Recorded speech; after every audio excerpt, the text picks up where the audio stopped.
Yahoo Sport released the top 10 fighters of the decade, and they placed Floyd Money Mayweather as number 1, Andre Ward as number 2, Vasyl Lomachenko as number 3, and Canelo Alvarez as number 4.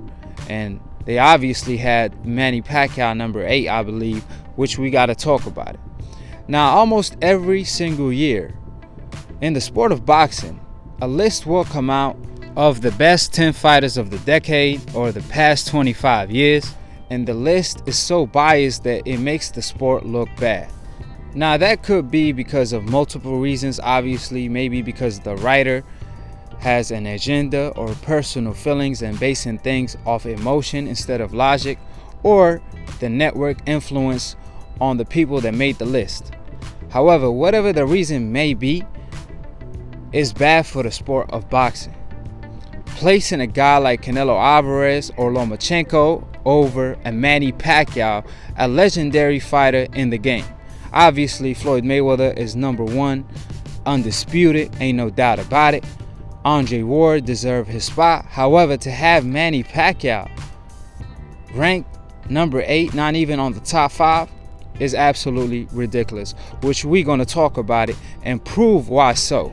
How y'all doing, ladies and gentlemen? Pieces and blessings upon all my Akhis, Ox, or Akhis, /Migos, / however you say it in Filipinos. Go ahead and subscribe below if you're trying to get smart about a minute. If you're trying to get dumb about a second, don't. And listen to these casual fans. Now, if you want to be special one, you want to be part of the Akhi family, feel free to click on the notification bell to get notified every time we post or go live on Split Decision.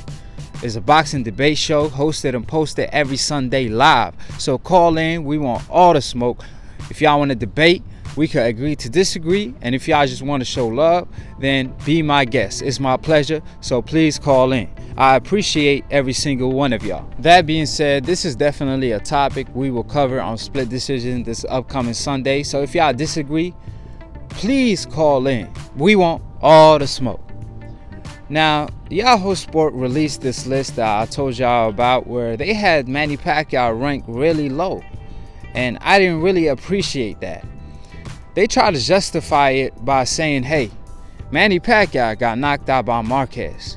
How really great is he? Forgetting the fact that they had 4 wars, and the 4th time they fought, Manny Pacquiao was actually winning the fight. He was on his way to stopping Marquez. He just got caught. If you swim, you're going to get wet. Just like if you box, you're going to get hit. So the point is, Manny Pacquiao got too careless and got caught by a punch that he didn't see coming. And that was all she wrote. However, just because he got knocked out by Marquez, who was a legendary fighter, doesn't mean he's not that great. Because at the end of the day, a true sign of a champion is how he bounced back after a loss. And Manny Pacquiao is nothing but a true champion. Because even after getting knocked out by Marquez, Marquez went on to fight Bradley and lost to Bradley. And what did Manny Pacquiao do? He bounced back after taking the L and beat Timothy Bradley not 1 time, but 2 times. Proving and showing the youth and becoming a perfect example of a minor setback for a major comeback.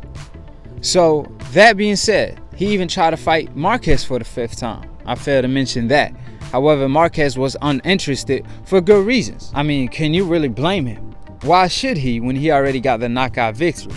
However, the point remains, which is, you don't judge a fighter off his losses when you're talking about his legacy. I mean, don't get me wrong, it's a small factor, but the major factor is your accomplishments. And how many fighters have more accomplishments than a Manny Pacquiao? So if we are focusing on the losses, then how they put Lomachenko number 3 when he lost to Salido, a washed version of Salido, where he took him to the Mexican University of Boxing. And then obviously ESPN tried to erase that loss on more than 1 occasion. And unlike Manny Pacquiao, Lomachenko didn't try to avenge his loss like he did in the amateurs, fighting the same guy that beat him 1 time in 400 fights up to like 3 times. However, when it came to Salido, he didn't want to avenge that loss. Meanwhile, Manny Pacquiao fought the likes of Marquez, Morales, Barreras up to 3 times each. So, like I said, apparently these two aren't cut from the same cloth. Keep in mind, Lomachenko is the same guy that turned down a fight with a 40-year-old Manny Pacquiao, where Manny Pacquiao was willing to go down to possibly 135 to fight him. And what did Lomachenko say? He said he's not interested because he's too old. He's not gonna get anything off beating him. Like, beating Manny Pacquiao won't make you a superstar in the game. Like, beating a guy like Manny Pacquiao, that Lomachenko stated out of his own mouth that he want to be as great as a Manny Pacquiao, when he didn't want to fight a 40-year-old version of him. And for the people that want to justify Lomachenko avoiding Manny Pacquiao for the reasons that I just stated, you can't even really use that, because that 40-year-old version beat a Broner, then a one-time Keith Thurman who was a champion that was undefeated in his prime. So you can't even really use them reasons, because I don't see Lomachenko moving up to 140 fighting the best, or even 147. Something that Manny Pacquiao did over and over and over again. So that 40-year-old version beat a guy that Lomachenko will never ever step in the ring with. And that's a Keith Thurman at 147 who's a power puncher. And of course, I'm not asking Lomachenko to move up and fight these guys at 147. He didn't even want to fight Terence Crawford at 137 catchweight. But Manny Pacquiao started his career at 108. Lomachenko started his career at 126 in the pros. Manny Pacquiao, on one hand, had to put rocks in his pocket in order to make the weight. So obviously, he the smaller guy. So it ain't no excuse if you're trying to be as great as a Manny Pacquiao but don't want to fight a grandpa version of him.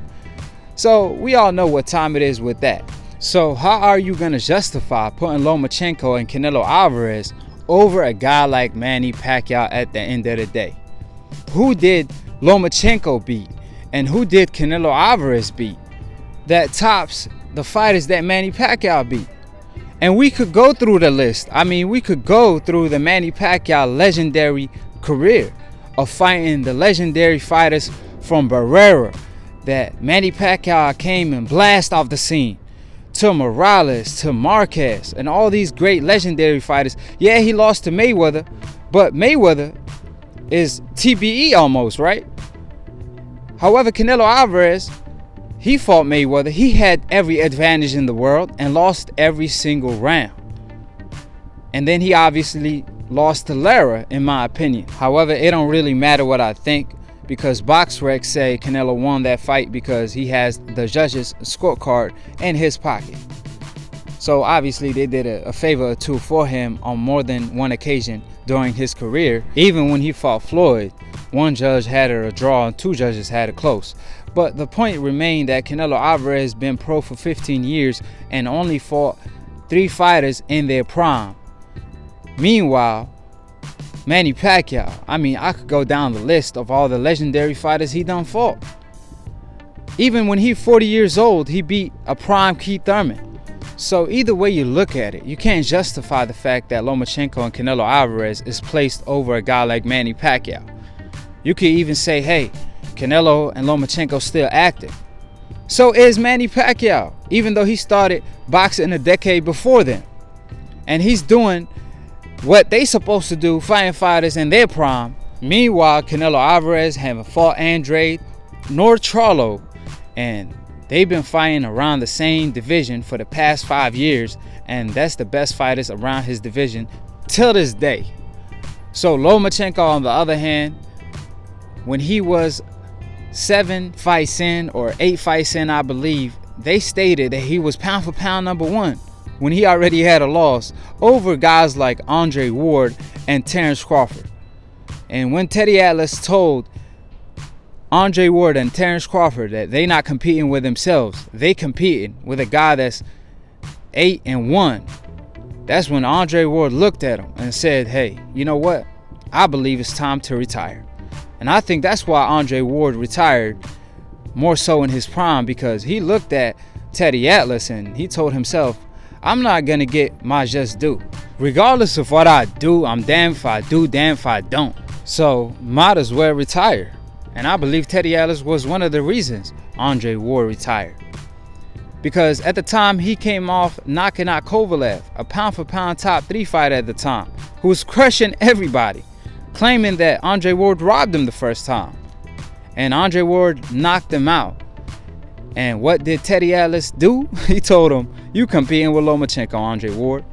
Yes, you've been under Floyd Mayweather's shadow for the past decade. You could never climb that pound for pound #1 spot because Floyd was that great. But hey, now you're competing with Lomachenko. We're not going to give you your credit." So like I said, I understand why Andre Ward is #2. The man haven't lost since he was 14 years old and fought with a broken shoulder throughout his boxing career. I mean, that's unheard of to stay undefeated through all them struggles. He always found a way to win. He's a gold medalist, the last gold medalist for the USA, and also the best fighter at 168 and 175 for the past couple decades since Roy Jones. And beside the first Kovalev fight, I can't recall the last time Andre Ward had a tough fight or a close fight, because every fight is tough. But regardless of that, you have to have a Manny Pacquiao on the top 3, because Manny Pacquiao is competing with Andre Ward for the second spot. However, to not have him on the top 3, period, is ridiculous in my opinion, because like I stated, legacy-wise, resume-wise, dominating-wise, I mean, Manny Pacquiao did it all.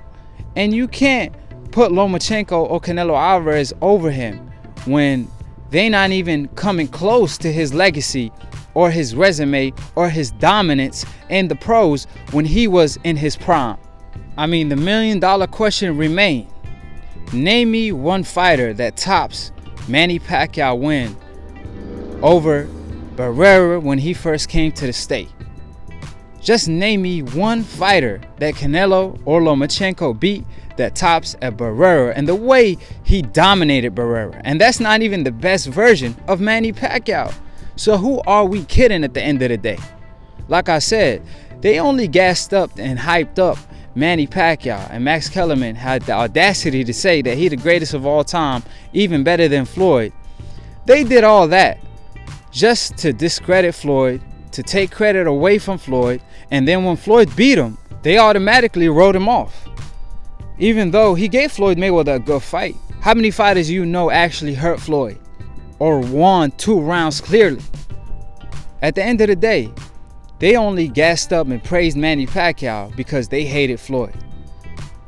Now the fact that Manny Pacquiao already lost to Floyd and wouldn't get the Floyd Mayweather rematch, guess what? They're going to gas up Lomachenko just like they did to Gennady Golovkin before that train crashed. Now Lomachenko train might crash because he got to go through a Lopez, Tank Davis, Shakur, Devin Haney. So we'll see if he could even go through that storm. So like I said, don't make the same mistake y'all made with Gennady Golovkin.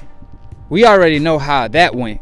And old media had to agree with new media, like Max Kellerman did, saying that Gennady Golovkin was overhyped. And Max Kellerman was the same guy that was overhyping Gennady Golovkin, even asking Floyd to move up to 160 to fight a Gennady Golovkin. But they wouldn't tell Lomachenko to move up 2 pounds at a catchweight to fight a Terrence Crawford.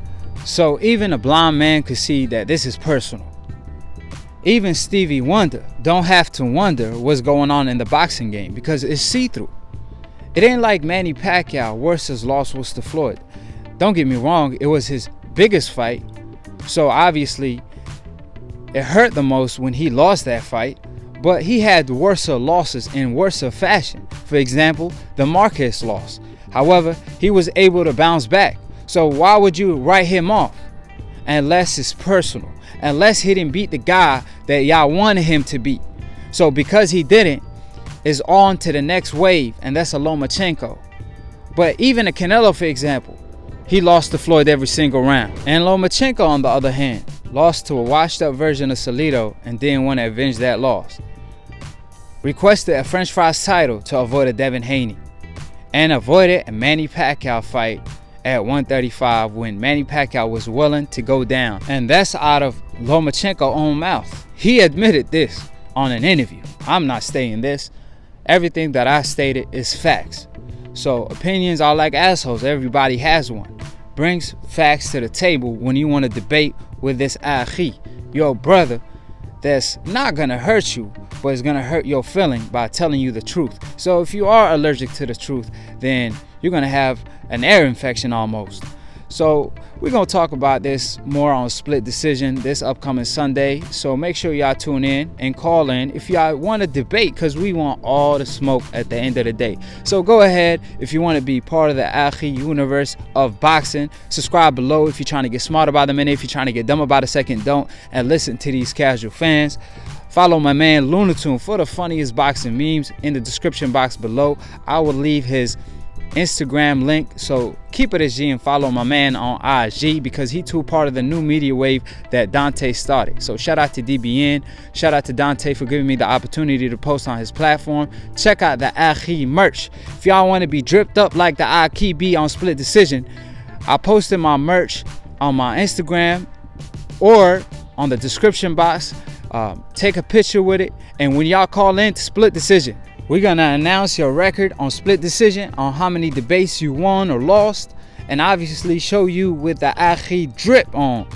And basically, we're gonna agree to disagree, or however y'all wanna go about it. Like I said, we want the smoke, and if y'all just wanna show love, then be my guest, because I appreciate every single one of y'all. So go ahead and cop my merch. I appreciate everybody that support me.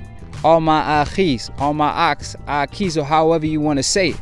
So if you want to be part of the family, go ahead and click on the notification bell to get notified every time we post to go live on Split Decision every Sunday. So call in, and to be continued on the next episode of Akhi TV. Peace, and we out.